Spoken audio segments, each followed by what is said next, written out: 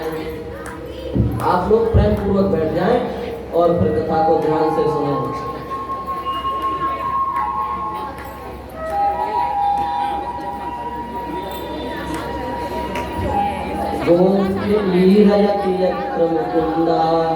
जब भगवान सुंदर वेणु वादन करते हैं तो समस्त गोपिकाएं, समस्त गोपवाल, समस्त बछड़े अपने अपने माताओं का दूध पीना छोड़ करके कान खड़े करके भगवान की सुंदर बांसुरी वादन का आनंद लेते हैं।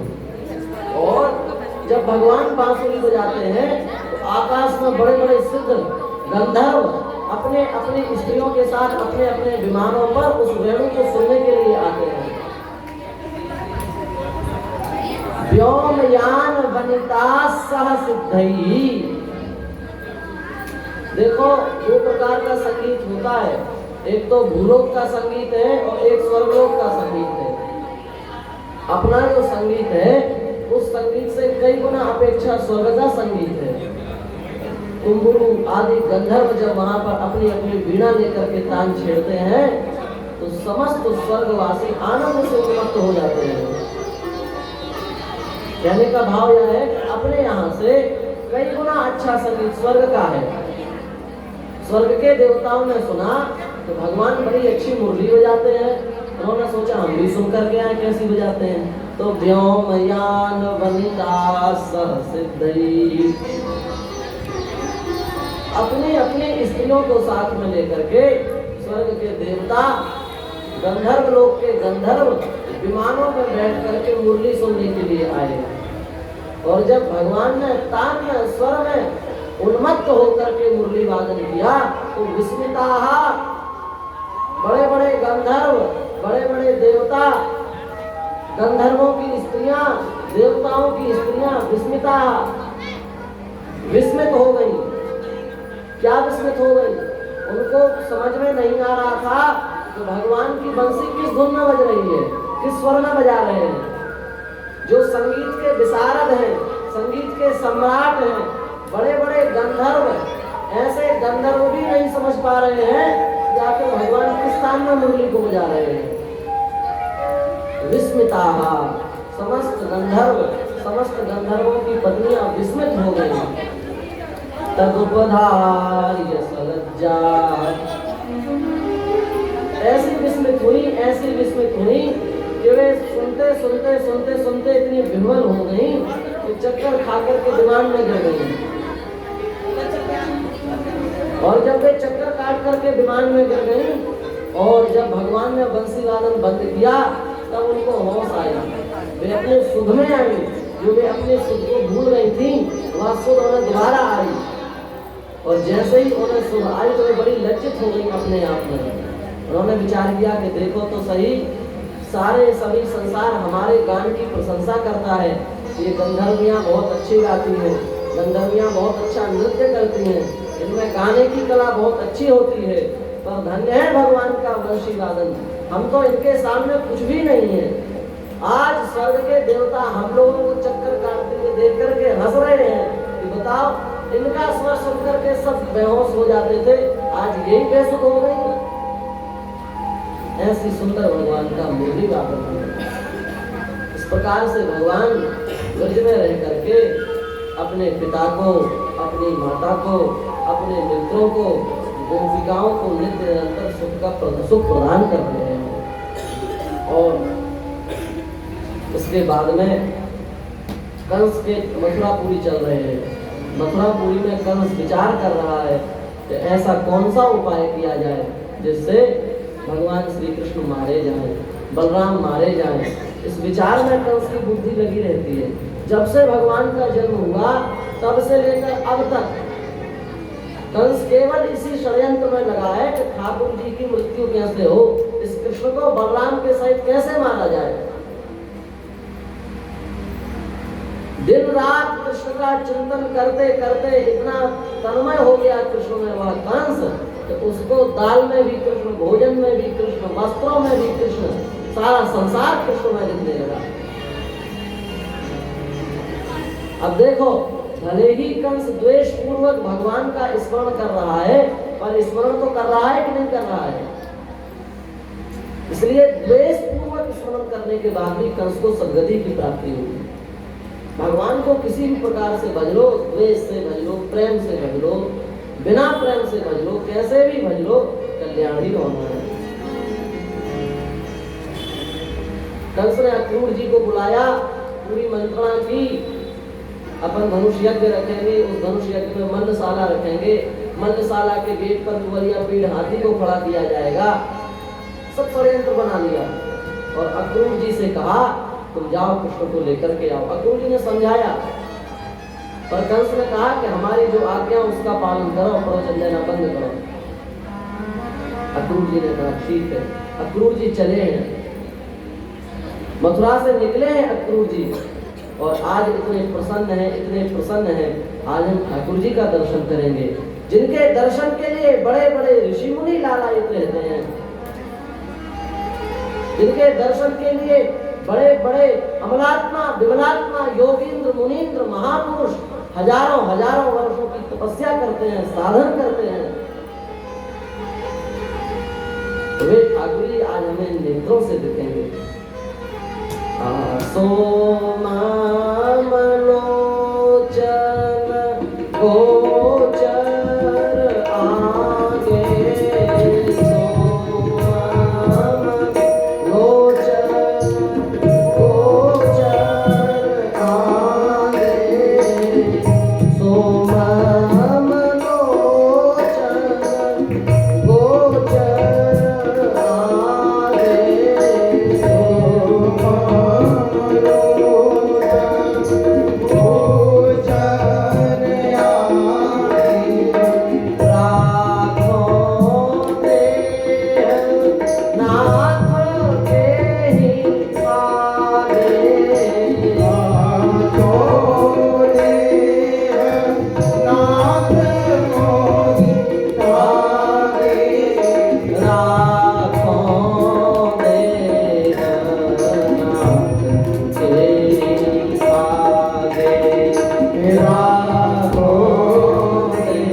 आगे, नंद बाबा ने उनका बड़े प्रेम से स्वागत किया। कृष्ण बलराम ने उन अक्रूर जी के चरणों में प्रणाम किया। नंद बाबा ने कहा आपके आने का प्रयोजन आप क्यों पधारे?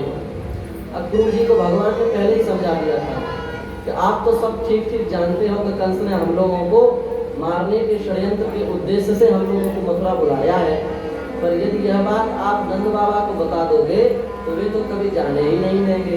इसलिए आप उन लोगों से कह देना कि वहाँ बहुत बड़ा मेला लगा है, मेला देखने जाना है। अक्रूर जी ने कहा जो आज्ञा भगवान।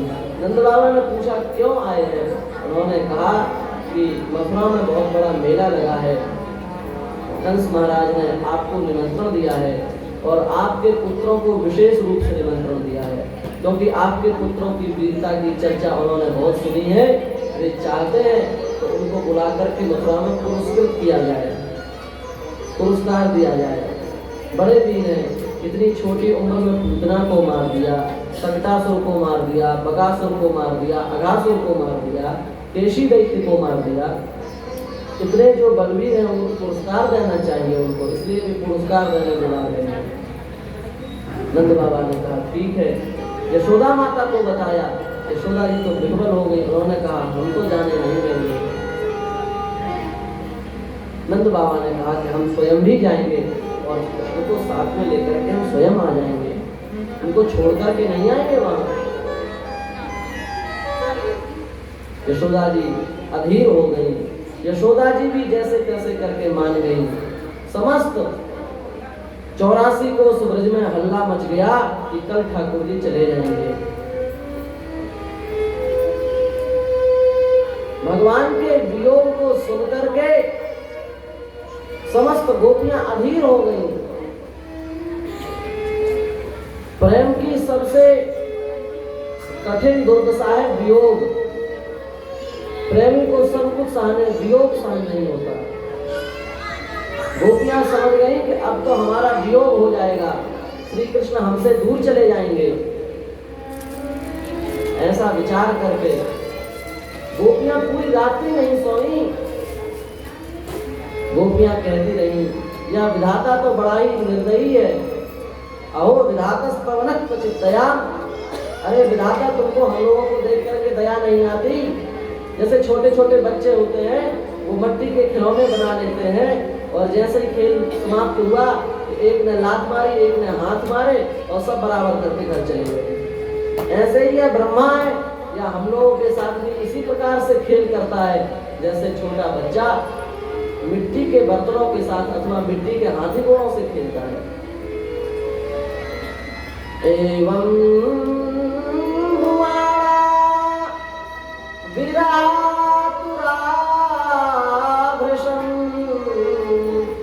व्रजस्त्रिया कृष्ण गृहीत मानसा। एवं ब्रुवाणा विराट पुरावृषम, विरह से आतुर होकर के जोर जोर से चिल्लाने लगे, हे गोविंद, हे दामोदर, हे माधव, आप हमको छोड़ करके मत जाओ। जो गोपियां जिन्होंने अपने तन मन प्राण श्री ठाकुर जी के चरणों में समर्पित कर दिए हो, वे क्या यह चाहती हैं कि भगवान हमसे दूर हो जाएं? प्रातः काल हुआ, समस्त गोपियां रथ के सामने आकर के खड़ी हो गई। लोकलाज की श्रृंखला तज, उनको अब डर नहीं रह गया कि हमारे पति क्या कहेंगे, हमारे माता पिता क्या कहेंगे। समस्त प्रकार के लोक की मर्यादाओं का त्याग करके गोपियां रथ के सामने खड़ी हो गई। यहाँ पर भी वही स्थिति हुई जो स्थिति चित्रकूट में भरत जी के सामने। भगवान ने कहा, गोपियों, हम जानते हैं कि तुम हमारे बिना एक निमिष मात्र भी नहीं रह सकते, पर तुम्ही लोगों ने गोपी गीत में कहा है, तब कथा तप्त जीवनम कविभिरीडितम कल्मषापहम्। भगवान का जब किसी जीव से वियोग हो जाता है, उस वियोग जन्य अग्नि को शांत करने के लिए भगवान की कथा ही अमृत के समान काम करती है। हम तुम लोगों को छोड़ करके जा रहे हैं, पर हमारे मंगलमय चरित्र तुम्हारे साथ में है, हमारा सुंदर स्वरूप तुम्हारे साथ में है। तुम उसी का स्मरण करके, उसी का चिंतन करके 2 दिन रुक जाओ, परसों आ जाएंगे। परश्वा आगमिष्यामि, ये वचन है भागवत जी का। भगवान ने हम परसों आ जाएंगे। गोपियों ने विचार किया कि ये हमारे प्रियतम है, और प्रियतम की प्रसन्नता ही यदि मथुरा जाने में है, हम बीच में कंटक क्यों बने। हमने उस दिन भी कहा था, प्रेम का सच्चा स्वरूप ही यही है, दूसरे के सुख में सुखी हो जाना, तत्सुख सुखित्वम प्रेमत्वम। गोपियों ने कहा कि हम इनसे जबरदस्ती करेंगे, इनको दुख होगा। हमारे श्याम सुंदर का जो प्रसन्नता से खिला हुआ मुख कमल है, वह एक निमिष मात्र को भी उदास हो जाए, ये हम लोगों को सहन नहीं है। इसलिए गोपियों ने कहा, जाइए। जिहि विधि प्रभु प्रसन्ना मन हो, जिहि विधि प्रभु प्रसन्ना मन हो, करुणा सागर कीजिए करुणा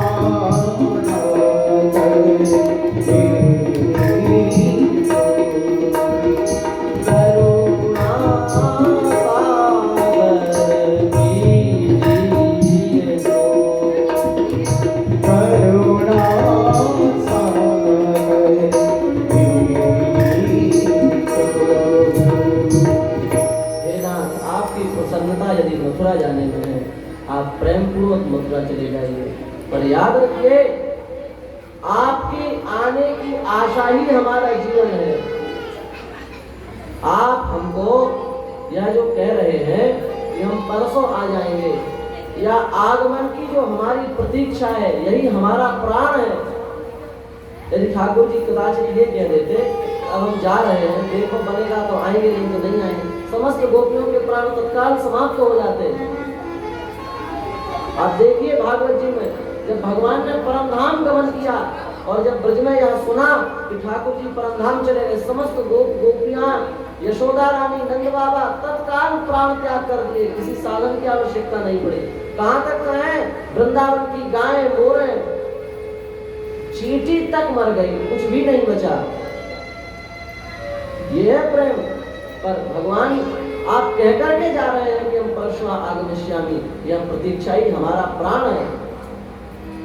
भगवान ने कहा हम अवश्य आएंगे। यशोदा माता के तो प्रेम का कहना ही क्या है, वे तो लोक लाज की मर्यादा में बंधी हुई हैं, बाहर भी नहीं निकल सकती, रथ के आगे भी नहीं खड़ी हो सकती, अपने विशाल नंद भवन के किसी एक कोने में बैठ करके रुदन कर रही हैं। कितना रुदन कर रही हैं, इतना रुदन कर रही हैं, इतना रुदन कर रही हैं कि यशोदा जी का जो स्थान था जहां वे बैठी थी और जो रथ का स्थान था, थोड़ा देर बाद रथ के स्थान तक आंखों के आंसू से इतना रोई कि रथ के स्थान तक पानी बह करके चला गया। इसी का नाम है प्रेम। इसका निर्वाह करना जीवन में अत्यंत कठिन है। इसलिए महापुरुषों ने कहा है प्रेम करना सरल है, प्रेम का निर्वाह जीवन की अंतिम श्वास तक हो जाए, यह सबसे कठिन बात है। गोपियों ने अपने जीवन की अंतिम श्वास तक प्रेम का अनुभव किया है, प्रेम का निर्वाह किया है। भगवान मथुरा पहुंचे हैं, अक्रूर जी ने स्तुति की। अक्रूर जी को लग रहा था कितने सांवले सलोने हैं, सुंदर हैं, इनको कंस मार डालेगा। भगवान ने विचार किया कि इनको अपनी भगवत्ता समझा देनी चाहिए। अक्रूर जी ने जैसे ही नदी में प्रवेश किया, देखते कृष्ण बलराम बाहर, कृष्ण बलराम चतुर्भुज रूप से विद्यमान है। अक्रूर जी समझ गए कि ये साक्षात परब्रह्म परमात्मा है। अक्रूर जी ने भगवान की स्तुति की है। भगवान मथुरा पहुंचे हैं, धोबी का एक थप्पड़ मार करके धोबी को परास्त किया। रजकस्य कराग्रेण शिरः काया निपातयत्, धोबी का भगवान ने नाश किया है। और धोबी का नाश करके भगवान ने कुब्जा पर कृपा की है। कुब्जा का तिलक लेकर के भगवान ने कुब्जा को, जो कुब्जा होने का दोष था, उस कुब्जा के दोष से मुक्त किया। सुंदर माली के, सुदामा माली के घर में गए हैं, सुंदर सुंदर मालाएं पहनी हैं। दर्जी पर भगवान ने कृपा की है। इस प्रकार से सब पर कृपा करते हुए भगवान मथुरापुरी में प्रवेश कर रहे हैं। और उनको मथुरापुरी में प्रविष्ट देख करके मथुरापुरी की समस्त जो स्त्रियां हैं, वहाँ की बधूटियां हैं, वे अपने अपने छज्जों पर चढ़ करके, छत पर चढ़ करके भगवान का दर्शन कर रही हैं। प्रसन्न हो गई, कह रही आज तक ऐसा रूप नहीं देखा, जो नहीं देखा नहीं सुना, ना मन ऊंट समाए, जो ना देखा ना सुना और देखने के बाद भी आश्चर्य हो रहा है कि कोई इतना सुंदर हो सकता है। आंखों को विश्वास ही नहीं हो रहा है कि कोई इतना सुंदर हमारे सामने खड़ा है। वे बार बार आंख बंद करके खोलते हैं, कहीं हमें सपना तो नहीं आ रहा है। भगवान ने रंगशाला में प्रवेश किया। धनुषो भज्यमानस्य शब्दकम रोदसी दिशा, भगवान ने धनुष का भंग किया। धनुष भंग करते ही सारे मथुरा में हाहाकार मच गया। कंस का जो भय था वह और बढ़ गया। अब तो कंस ने विचार किया कि अब हम बच नहीं सकते। श्री राम जय राम जय जय राम, श्री राम जय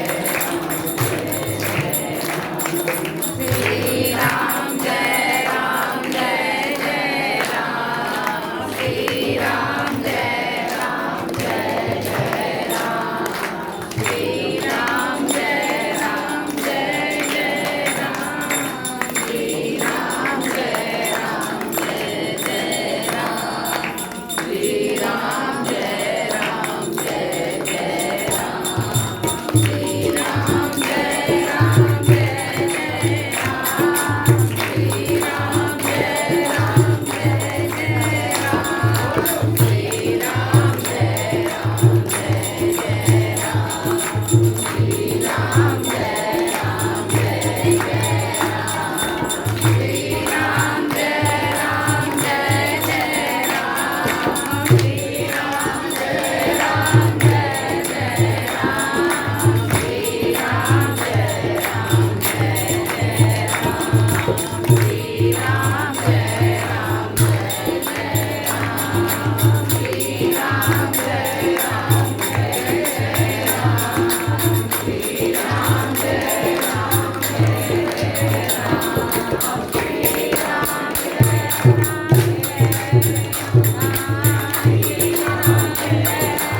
बाद में रंगशाला में प्रवेश किया।